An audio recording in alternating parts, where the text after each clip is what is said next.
Hi guys, and welcome to this video where we're gonna be talking about the 15 most amazing places to visit in Italy. At number 1 we have the Vatican. Located in the heart of Rome, the Vatican is home to some of the most iconic art and architecture. From the Sistine Chapel, St. Peter's Basilica, Michelangelo's Pieta, there's just so much to see and do in the Vatican. And it pretty much goes without saying, if you ever visit Rome, just don't skip the Vatican. Next up we have the Cinque Terre. And I'm sure you've seen a million photos all over Instagram and Facebook for the past few years of this place. And rightfully so. I mean, look at this place. It feels almost unreal.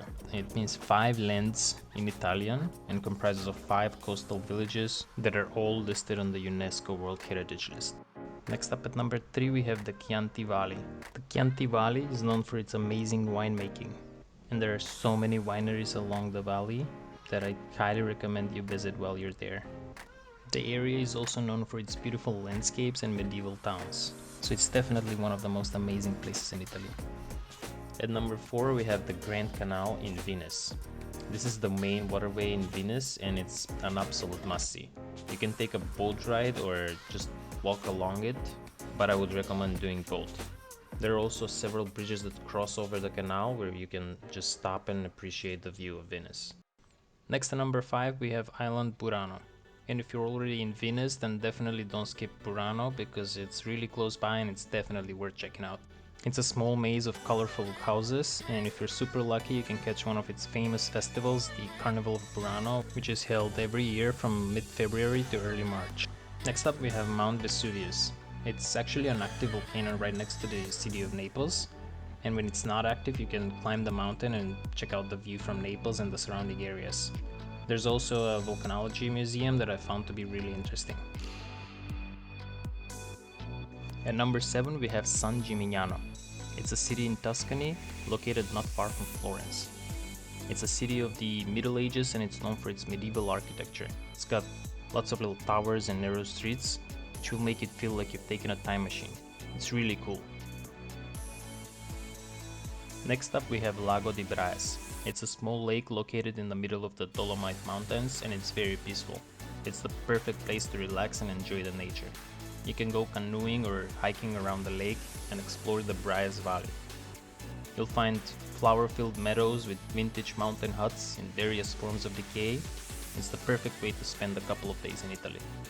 At number 9 we have the Faraglioni Rocks. Located on the eastern side of the Capri Island, it's a series of sea rocks that look like big towers. It's one of the most spectacular and beautiful places in Italy. They're approximately 60 meters high and were created by erosion processes that took thousands of years. Next up we have the Trulli in Alberobello.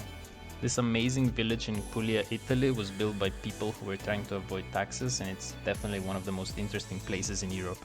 There used to be 40,000 of these houses, but now there are only a few hundred left, which are turned into guest house for tourists, and that's why it's become one of the most Instagrammable places in the world. Next up we have Milan's Cathedral, or Duomo Di Milano. And I know this isn't a place per se, but more of a sightseeing spot, but I do think it deserves a place on its own. It's considered one of Europe's most beautiful cathedrals, and it's got over 3,500 statues and 700 figures that decorate the facade. At the next spot we have the Trevi Fountain. And just like the Milan's Cathedral, this is also one of the most iconic spots in Italy. It's always so crowded because there's thousands of people that try to throw coins in daily, hoping to return to Rome one day, just like the myth says. And another fun fact, the coins actually add up to approximately 1 million euros per year. Moving on to number 13 where we have Lake Como. It's become one of the most popular destinations as of late, and it's the 3rd largest lake of northern Italy. It's surrounded by many classy Italian villages around it, but the best ones that I recommend visiting are Bellagio, Verena and Managgio. At number 14 we have the cave city of Matera. Most famous for its cave dwellings called Sassi, it's been listed as a UNESCO World Heritage Site since 1996. You can visit the caves by walking up hundreds of stairs through narrow passages and ancient streets, which makes it the best part of visiting this little town. And finally, at number 15, we have the Santa Maria del Fiore. The cathedral is located in the city of Florence and is the 3rd largest cathedral in the world, a masterpiece of architecture and art.